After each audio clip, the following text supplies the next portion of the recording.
clamando ao Senhor. Amém, queridos? Então, nesta noite, o Senhor colocou em meu coração uma mensagem. Tá? De início, foi somente um versículo. E dentro desse versículo, fazendo a leitura, eu achei que ainda faltava mais alguma coisa. Então, eu pedi, Senhor, então, traz algo mais. Quando eu fui para o contexto desse versículo, percebi que é um texto muito rico, onde trata sobre o comportamento de um crente, onde trata também sobre os falsos profetas, os falsos cristãos, os lobos vestidos com pele de cordeiro que estão por aí pregando e manipulando a palavra de Deus, como também fala sobre crescimento espiritual e principalmente sobre a vinda do nosso Senhor Jesus. Será que estamos prontos para a vinda do nosso Rei? Será que estamos prontos para a vinda do nosso noivo? Amém, queridos? Então vamos orar. Vamos pedir a Deus direcionamento, o Espírito Santo possa nos guiar nesse momento e falar aos nossos corações. Senhor Deus, querido Pai, queremos neste momento, Pai, nos colocar e continuar na Tua presença, Senhor Deus. Queremos aqui, Senhor Deus, agradecer ao Senhor por tudo, Pai, por esse dia maravilhoso que o Senhor nos entregou, pelo acordar, Pai, por contemplá-lo, Senhor Deus, porque cremos que foi o Senhor que o criou, Pai. Pai, queremos também, Senhor Deus, pedir em nome de Jesus Cristo, Senhor, que o Senhor possa abrir os nossos corações e as nossas mentes nesse momento, para que a Tua palavra, Senhor Deus, possa entrar e fazer morada constante, Senhor Deus, para que, Senhor Deus, nós possamos compreender, Pai, qual é a Sua mensagem, qual é, Senhor Deus, o Seu desejo na vida do Teu povo, na vida dos Teus filhos, Pai. É o que te pedimos, Senhor Deus, em nome de Jesus Cristo. Amém, Senhor Deus. Amém. Então, irmãos, como eu já disse, essa noite vamos falar de muita coisa. Vamos tocar sobre muitas coisas. Mas também vamos deixar a palavra nos confrontar. Abram as Bíblias de vocês, por favor, em 2 Pedro, segunda carta que escreveu o apóstolo Pedro, no capítulo 3, do versículo 11 ao versículo 18. E enquanto vocês estão abrindo aí, a viagem para Juazeiro ainda temos vagas. A do Carnaval nós não temos mais. A do Carnaval já fechou 2 carros, né? Estão indo 10 irmãos. E só de Juazeiro que eu ainda não consegui, né? Esses 2 irmãos, mas eu creio que vai dar tudo certo aí até o dia da viagem. Amém?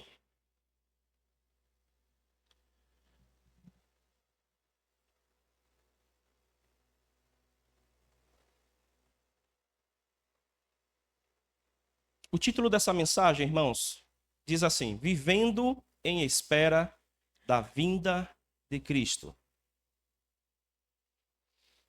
Vivendo em espera.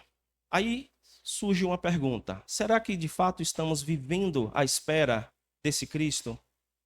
Será que estamos nos postando, nos colocando como servos de Deus à espera do nosso Senhor Jesus? Nessa noite, nós vamos explorar esse texto, o texto da segunda carta de Pedro, do capítulo 3, versículo 11 ao versículo 18, onde o apóstolo Pedro nos ensina sobre a importância de viver em espera da vinda de Cristo. Como eu disse inicialmente, eu só tinha lido um dos versículos, foi que me chamou a atenção. O versículo 18, onde trata exatamente sobre continuar crescendo na graça e no conhecimento. Mas quando eu fui para o contexto, eu percebi que o texto era bastante rico e precisava passar isso para a igreja. Como está escrito em 1 Tessalonicenses, capítulo 5, versículo 2, pois vocês sabem muito bem que o dia do Senhor virá como um ladrão na calada da noite, e assim ocorrerá. Então, por isso que ele nos pede para que estejamos atentos, como sentinelas, como as 5 virgens prudentes. Temos que estar atentos a essa vinda de Cristo.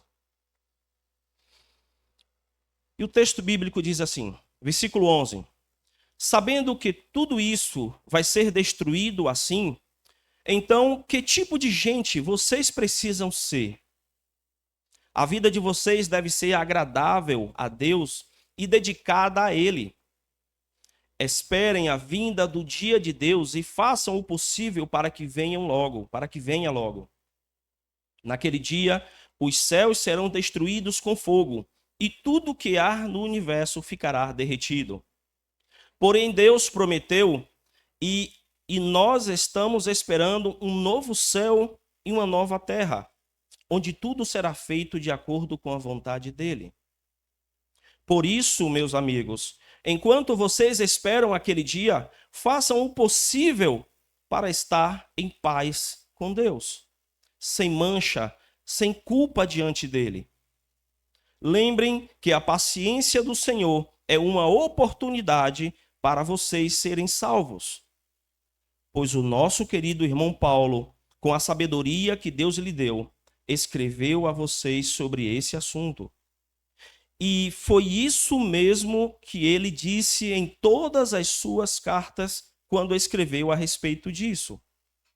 Nas cartas dele, há algumas coisas difíceis de entender, que os ignorantes e os fracos na fé explicam de maneira errada, como fazem também com outras partes das Escrituras Sagradas.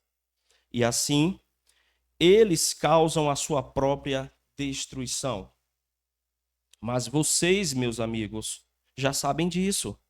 Portanto, tomem cuidado para não serem levados pelos erros de pessoas imorais e para não caírem na sua posição segura. Isso é um alerta que Pedro está nos dando. Porém, continuem a crescer na graça e no conhecimento do nosso Senhor Salvador Jesus Cristo. Glória a Ele, agora e para sempre. Amém. Então vocês percebem que o texto ele vai tratar muito sobre a postura do crente, sobre a espera da vinda de Cristo, sobre estarem atentos aos falsos profetas e sobre o crescimento na graça e no conhecimento. Então serão esses pontos que vamos tratar exatamente aqui nesse texto. Amém, queridos? A espera pela vinda de Cristo é uma virtude que inspira a esperança e a confiança nas promessas de Deus. A esperança é a virtude que nos leva a desejar a vida eterna e o reino de Deus. Com isso, retiraremos do texto 4 pontos importantes para vivermos a espera da vinda de Cristo. O primeiro ponto que vamos tratar nesse texto fala sobre vivendo com santidade. É fácil? Não. Mas precisamos. Porque o inimigo não vai em nenhum momento permitir que tenhamos paz.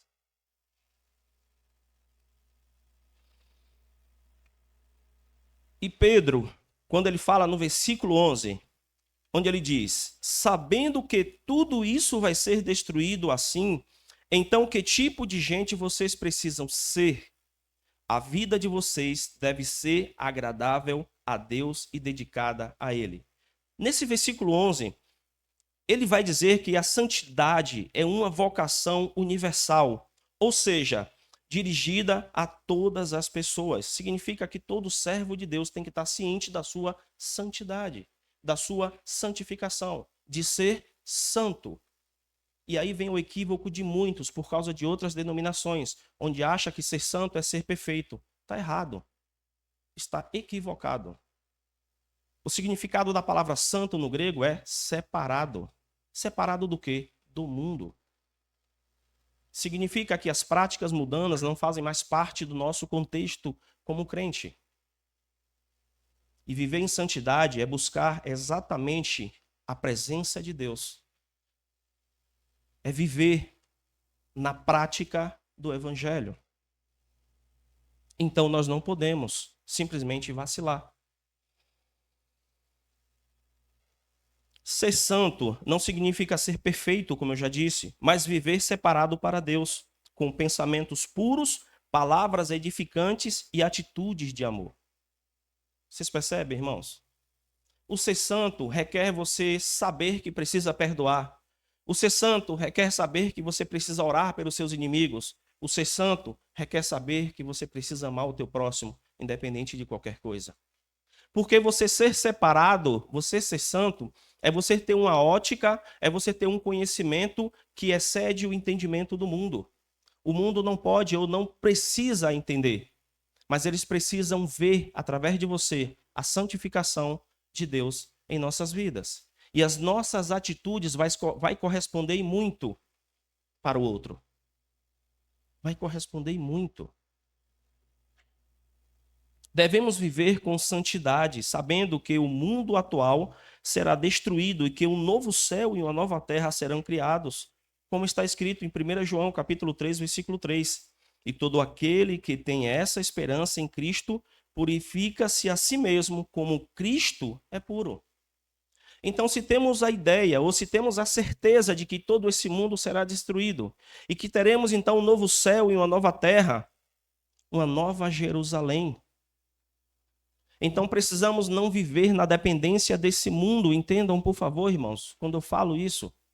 Quando eu falo não viver na dependência desse mundo, é não buscar as concupiscências da carne, é não buscar os prazeres da carne, mas é sempre estar se purificando a cada dia.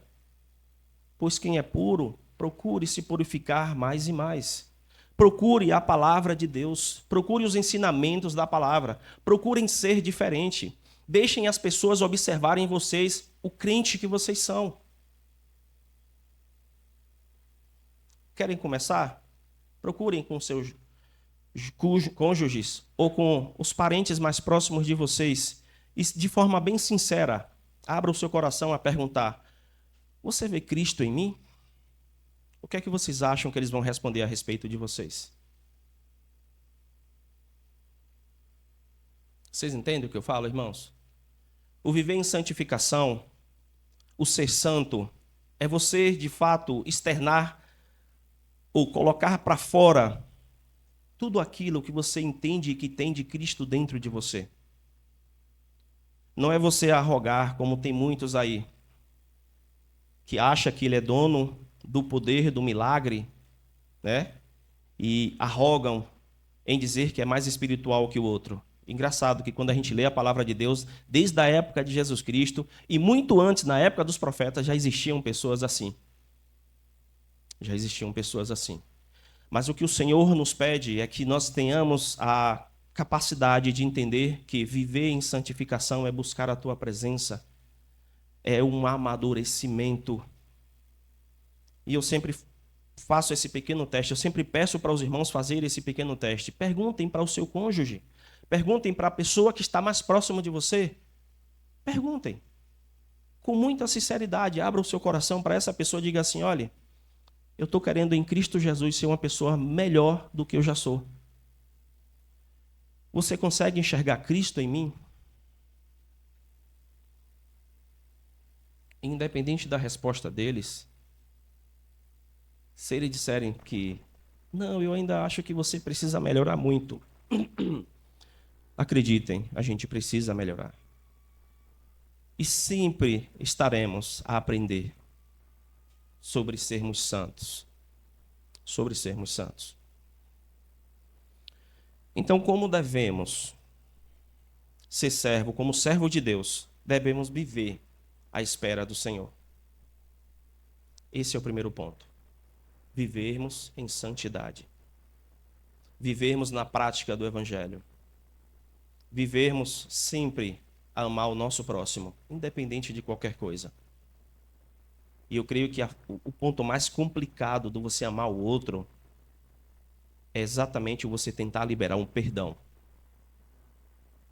O perdão é algo que cria, interessante, porque até na própria psicologia vai nos dizer que a mágoa, o rancor que você sente por uma outra pessoa cria um bloqueio, cria algo tão nebuloso dentro da sua mente que você não consegue ter uma vida normal. É como se você deixasse de viver e passasse a vegetar, pensando sempre na mágoa e no ressentimento que você tem com aquela pessoa.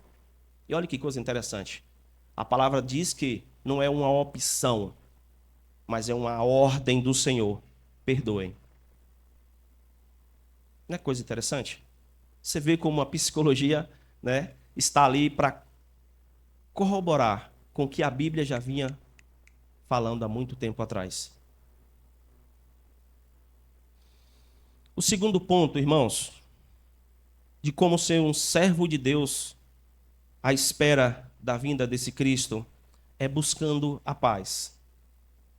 E aí é interessante. Quantos, né? A gente ouve por aí de manifestação. Queremos paz, não é isso? Diante de alguma situação que aconteceu no bairro, de brigas, discussões, né, tráficos e tudo mais aí, perde as perdas dos inocentes. E aí no outro dia as pessoas saem pelas ruas, né, com cartazes, queremos paz, queremos paz. Mas a pergunta que eu faço é, será que de fato eles entendem o que é a paz? Ou simplesmente eles não querem ninguém para incomodar eles diante do que eles praticam? A paz que a palavra assim nos ensina não tem nada a ver com essa paz. Não tem nada a ver com essa paz. E a palavra de forma linda, ela traz exatamente o que quer dizer. E nos versículos 13 e 14, onde a palavra diz: porém Deus prometeu, e nós estamos esperando um novo céu e uma nova terra, onde tudo será feito de acordo com a vontade dele. Por isso, meus amigos, enquanto vocês esperam aquele dia, façam o possível para estar em paz com Deus. E essa paz, irmãos, ela nos diz muito mais do que a gente pensa. Ela nos diz muito mais.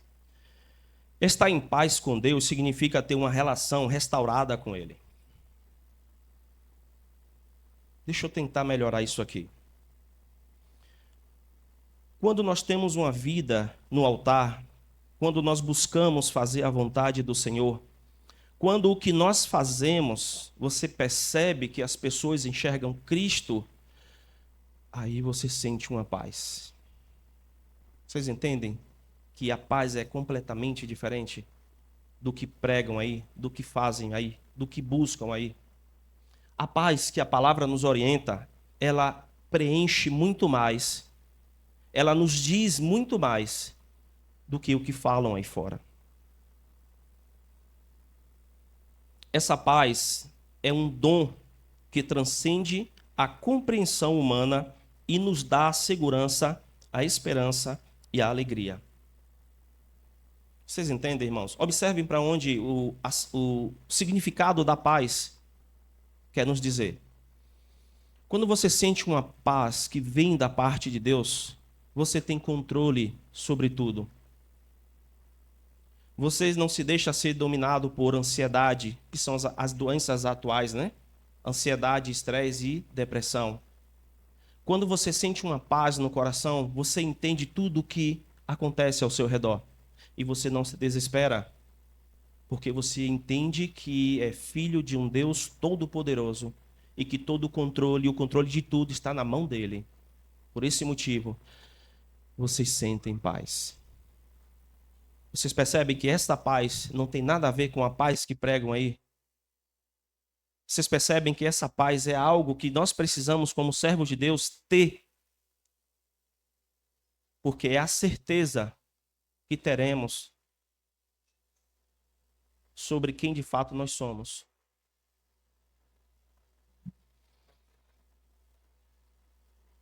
A paz com Deus é uma realidade transformadora que nos permite viver de acordo com a vontade divina. Ela não depende de circunstâncias externas, mas de uma profunda conexão com Deus. Vocês perceberam? Ela não depende de nada externo.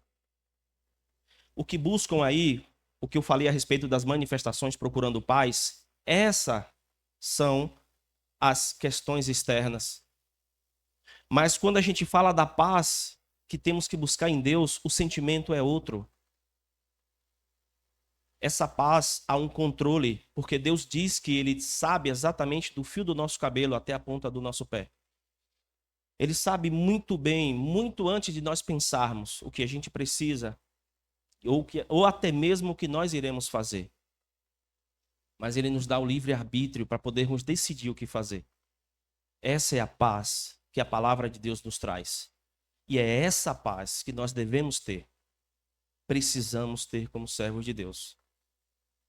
E é muito interessante porque eu já ouvi alguns testemunhos de situações onde pessoas perderam entes queridos, pessoas muito próximas, E de repente as pessoas olham para aquela pessoa que perdeu o ente querido e dizem assim: e você não está desesperada? Você perdeu o seu esposo, você perdeu a sua esposa, você perdeu o seu filho, mas não está desesperada? Não. Porque Deus me traz uma paz dentro de mim, um conforto dentro de mim, uma certeza de que tudo está no controle dele. Vocês entendem que essa paz é completamente diferente do que pregam aí fora? Precisamos compreender, internalizar o entendimento dessa verdadeira paz como servo de Deus. Paulo diz em Gálatas 5:22 que a paz é um fruto do Espírito Santo. Olha que coisa maravilhosa, irmãos. A paz é um fruto do Espírito Santo. Então não é uma opção de termos ou não esta paz. Se cremos que o Espírito Santo habita em nós, também temos que crer que temos esta paz dentro de nós.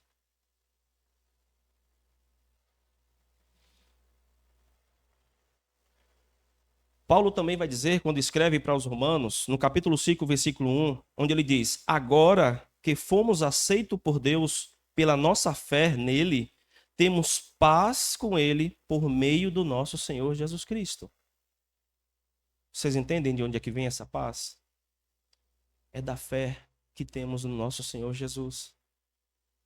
Essa paz, ela tem que fazer com que as tribulações, as dificuldades, ou como diz lá na minha terra, os aperreios, não seja eles que seja o carro-chefe da minha mente, mas que a paz, mas que a fé que cremos no nosso Senhor Jesus Cristo, essa sim, seja a predominante em nossas vidas. Precisamos ter um controle emocional, irmãos, para termos a certeza de como tratar essa paz dentro de nós. Porque há essa paz dentro de nós. O que precisamos é colocar ela em prática. Como já foi dito aqui, algumas noites atrás, né? O esposo da irmã Nilzinha, que hoje está com o Senhor. E na mesma noite, minha irmã, foi no domingo mesmo, né? No outro dia, a irmã já estava aqui, buscando a presença de Deus. Acredite, irmãos, para outras pessoas que perdem um ente querido, olhe lá se ainda vão voltar para a igreja. Olhe lá. Quem tem a certeza de salvação não permite que momentos adversos tomem o nosso ser ou nos faça simplesmente desviar, apostatar da nossa fé. Não podemos. Temos que ter essa certeza, né, minha irmã? Amém. Louvado seja Deus. Então, queridos, esse segundo ponto, que é buscando a fé, está exatamente em vivendo em espera da vinda de Cristo. Então, para nós, como servos de Deus, para vivermos em espera da vinda de Cristo, temos que ter esses pontos latentes como crente em nossas vidas. O terceiro ponto trata sobre se guardar dos falsos profetas, onde Pedro, dos versículos 15 ao versículo 17, ele vai falar sobre os cuidados que nós devemos ter.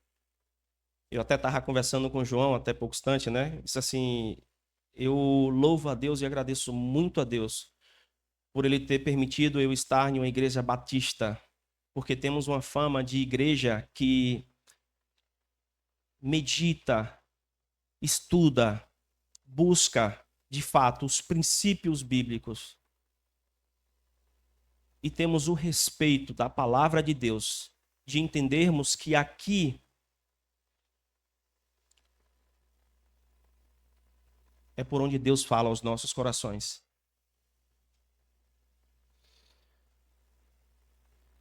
E eu já vi alguns pregadores, não vou citar nomes, mas me deixa triste porque você ouvir heresias, você ouvir palavras torpes, no intuito de simplesmente trazer para eles o benefício, é triste.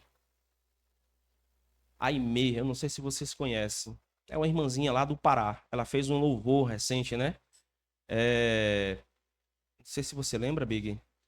Fez o maior sucesso. Eu não sei se os irmãos lembram. Não sei o que de fariseu, né? Do fariseu. O evangelho de fariseu. Se os irmãos não ouviram, procure no YouTube lá. Analise a letra dessa irmã. Ela foi completamente bombardeada. Aí quando você vai ver, quando vocês vão ver no comentário quem bombardeia ela, vocês vão dar risada. São os pastores pirotécnicos. Vocês entendem, irmãos? Porque essa irmã, nós entendemos que ela foi usada por Deus para poder falar o que falou.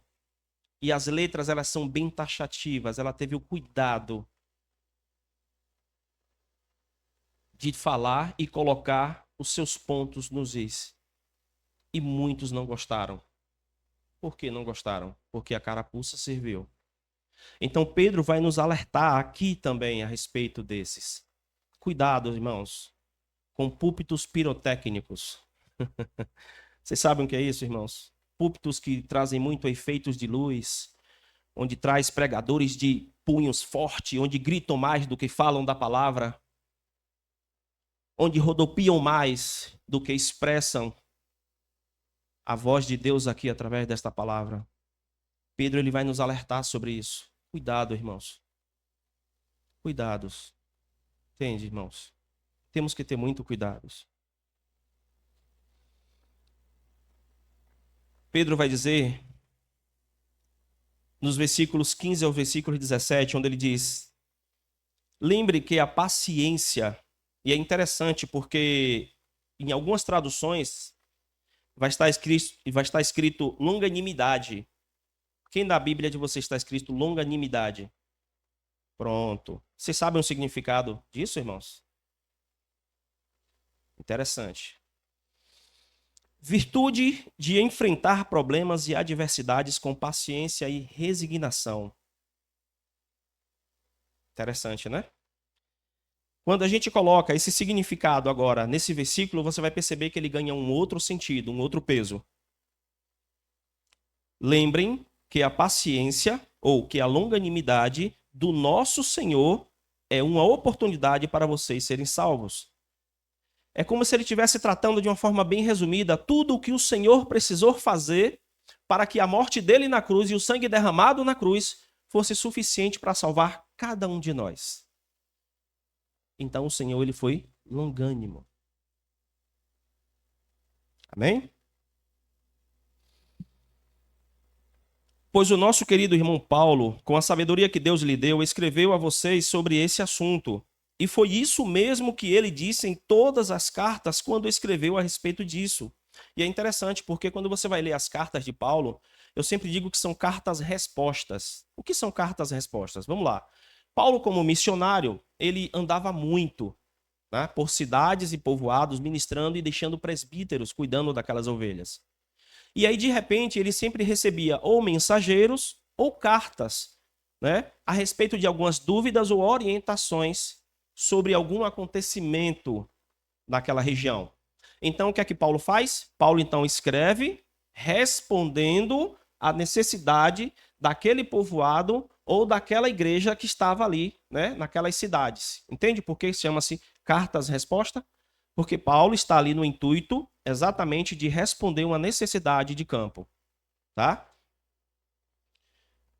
Por isso que Pedro está aqui ressaltando. Paulo também era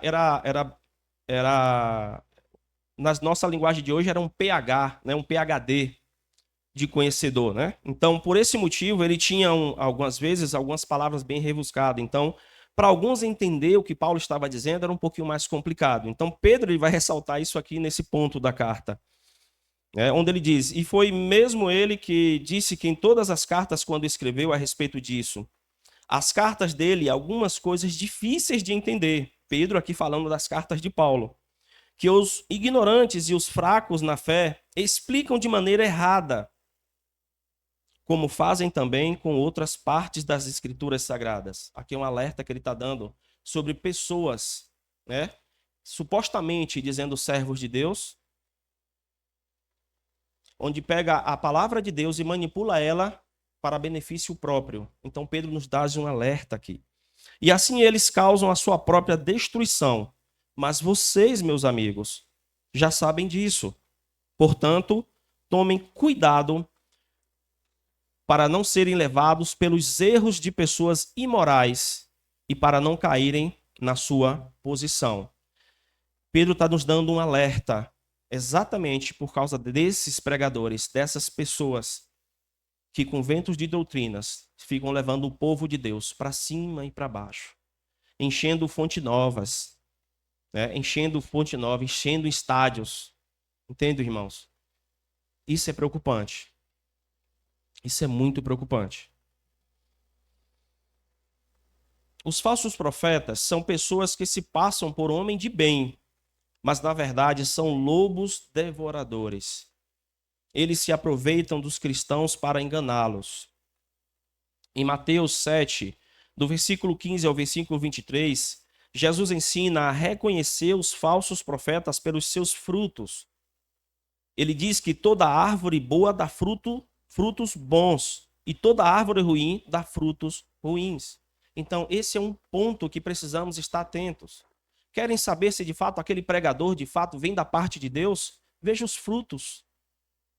Reconheça nele os frutos para saber se de fato vem da parte de Deus.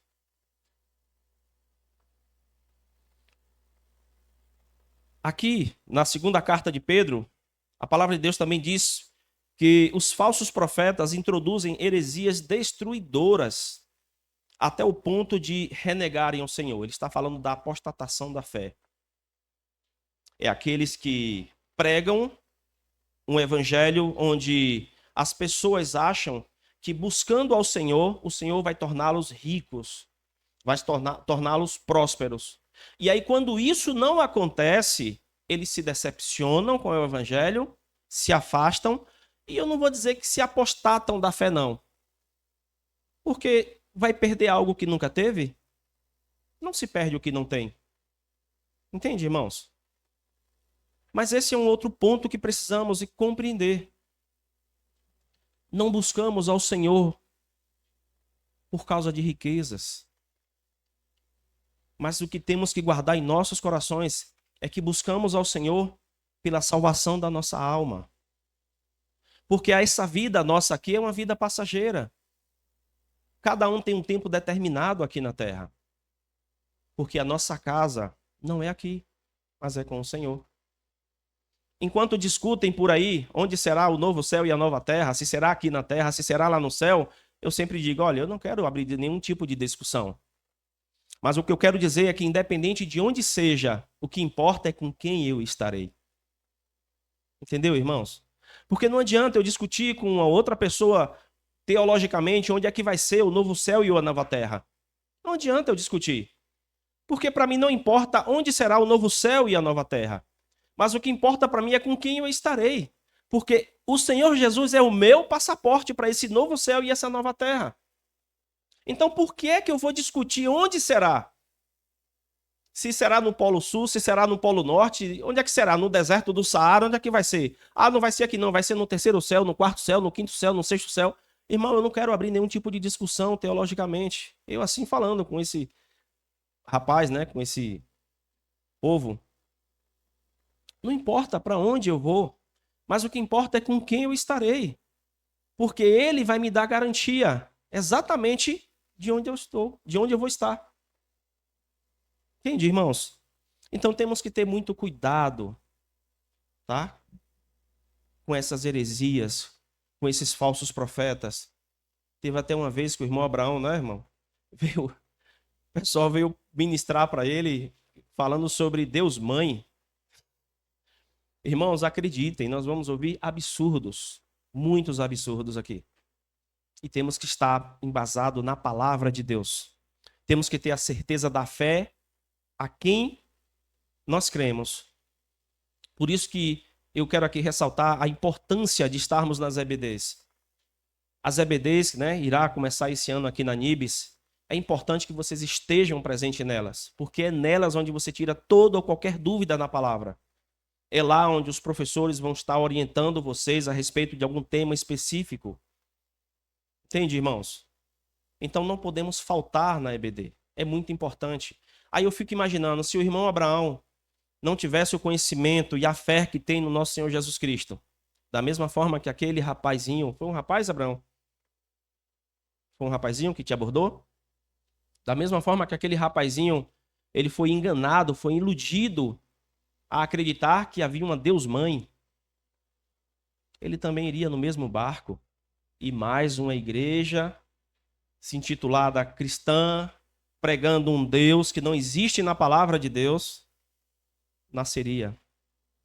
Vocês entendem, irmãos? Porque é importante nós vigiarmos como servos de Deus.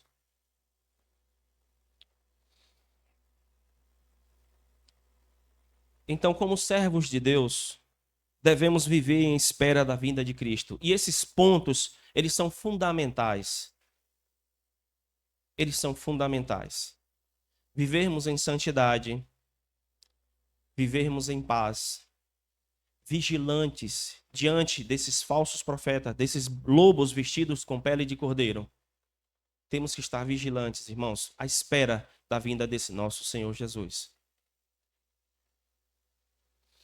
E o quarto ponto, que foi exatamente por causa desse ponto que o Senhor me abriu a mente a respeito desse texto, onde fala crescendo na graça e no conhecimento. Encontra-se aí no versículo 18, onde a palavra de Deus diz: porém, continue a crescer na graça e no conhecimento do nosso Senhor e Salvador Jesus Cristo, que glória a Ele e agora para sempre. Amém. Crescer na graça e no conhecimento é uma via dupla de único sentido. Faz sentido para vocês? Olha o trocadilho. Faz sentido para vocês? Crescer na graça e no conhecimento é uma via de mão dupla, só que anda em um sentido só. Compreenderam? Por quê, irmão? Muito simples. Quando conhecemos, quando aceitamos a Jesus, quando aceitamos a graça imerecida de Jesus em nossas vidas, automaticamente nasce em você uma sede muito grande. De quê? Conhecimento, de busca de quem é esse Cristo, do porquê que ele me amou primeiro, de quem é esse Deus, de quem é esse Espírito Santo, de como é que as coisas de Deus, né, acontecem. Então, por causa da graça que agora há em nós, automaticamente essa sede acontece. E os neófitos, né, que são os novos na fé, ah, meu Deus, quando eu vejo um neófito buscando e toda hora fica me ligando, irmão Fabrício isso, irmão Fabrício que é uma dracma, irmão Fabrício que é aquilo, irmão Fabrício aquilo outro, eu amo isso.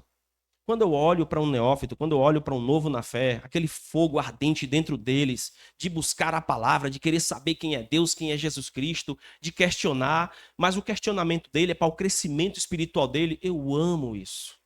Eu amo. Isso é como se fosse um combustível para mim. Isso é como se fosse um combustível. Porque isso me ajuda até a poder eu mesmo fazer uma reflexão na minha vida cristã. Porque foi que minha chama começou a se apagar. E eu não posso deixar isso acontecer. Eu não posso deixar isso acontecer.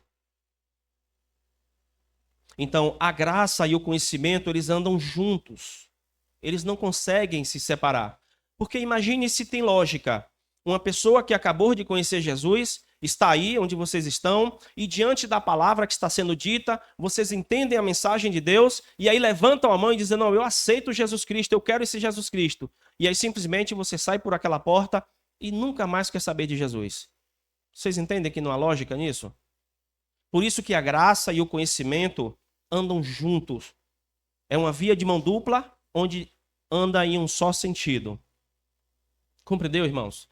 Então, aquele que é conhecedor da graça, aquele que tem a graça, busca de forma automática o desejo, e tem o desejo de buscar cada vez mais conhecer ao nosso Senhor Jesus. Cada vez mais. Então, aquele que espera a vinda de Jesus tem que estar consciente desses pontos? Vocês poderiam me dizer esses pontos? Quais foram os pontos que a gente citou aqui? Primeiro, santidade. Segundo, esperando em paz. Terceiro, se resguardar dos falsos profetas. E o quarto, crescendo em graça e em conhecimento. Entende, irmãos? Então, para o servo de Deus que tem que entender que temos que viver em espera da vinda de Cristo, esses pontos são fundamentais. Esses pontos são fundamentais. E vivendo em espera da vinda de Cristo, assim quero concluir a mensagem de agora à noite. E vivendo em espera da vinda de Cristo, devemos viver com santidade, devemos buscar a paz, devemos estar vigilantes diante dos falsos profetas para que não roubem a nossa fé. E precisamos crescer cada vez mais na graça e no conhecimento de Jesus. Lembrem-se de que a vinda de Jesus Cristo é certa, irmãos, e de que devemos estar preparados. Mas a pergunta que eu faço para vocês, e assim encerro: devemos estar preparados, mas como estão nossas vidas hoje? Como servos de Deus, como estão as nossas vidas hoje? Será que está de fato à espera do nosso noivo? Ou simplesmente só vivemos um dia após outro?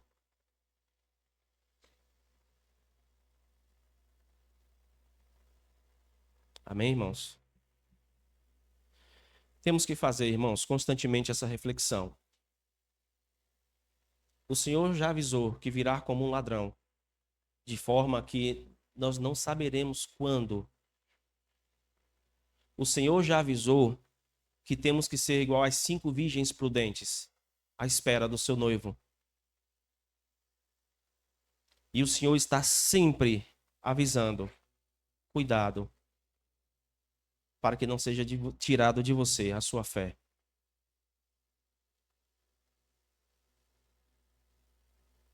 Amém, queridos?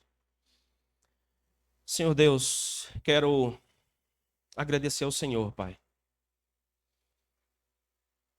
Quero agradecer ao Senhor, Pai, porque o Senhor é bom em nossas vidas, Senhor Deus. Porque na Tua palavra o Senhor deixou mensagens importantes, Pai. Para que assim possamos crescer, Senhor Deus, na graça e no conhecimento, Senhor. Para que nós não sejamos enganados, Pai. Para que não sejamos massas de manobra na mão de pregadores, na mão de falsos pregadores, Senhor Deus.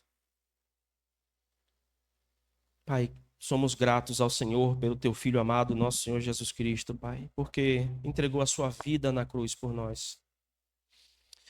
E o que queremos pedir ao Senhor nesta noite, Senhor Deus, que o Senhor possa nos ajudar, Pai.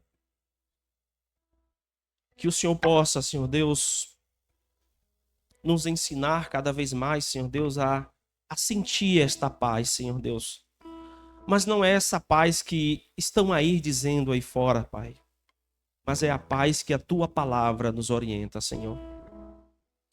É a paz, Senhor Deus, que mesmo diante das tribulações, mesmo diante das dificuldades, mesmo diante de uma perda, Senhor Deus, esta paz que é um fruto do Santo Espírito prevaleça dentro de nós, Senhor Deus, na certeza, Senhor Deus, de que o Senhor está ciente de todas as coisas de nossas vidas, Senhor Deus.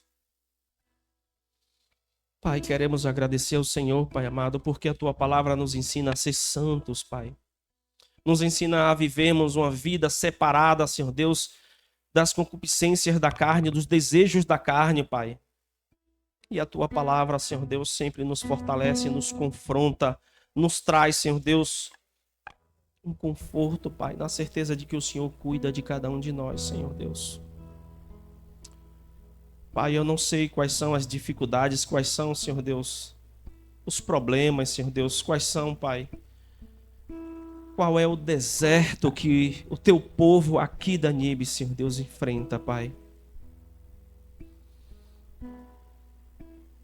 Mas eu quero pedir ao Senhor, em nome de nosso Senhor Jesus Cristo, Senhor Deus, que o teu Santo Espírito possa visitar, Senhor Deus, cada um dos teus servos, cada um dos teus filhos, Senhor Deus, tantos que estão aqui presentes, quantos que estão também, Senhor Deus, ligados, Senhor Deus, online conosco, em suas casas nesses momentos, Senhor Deus.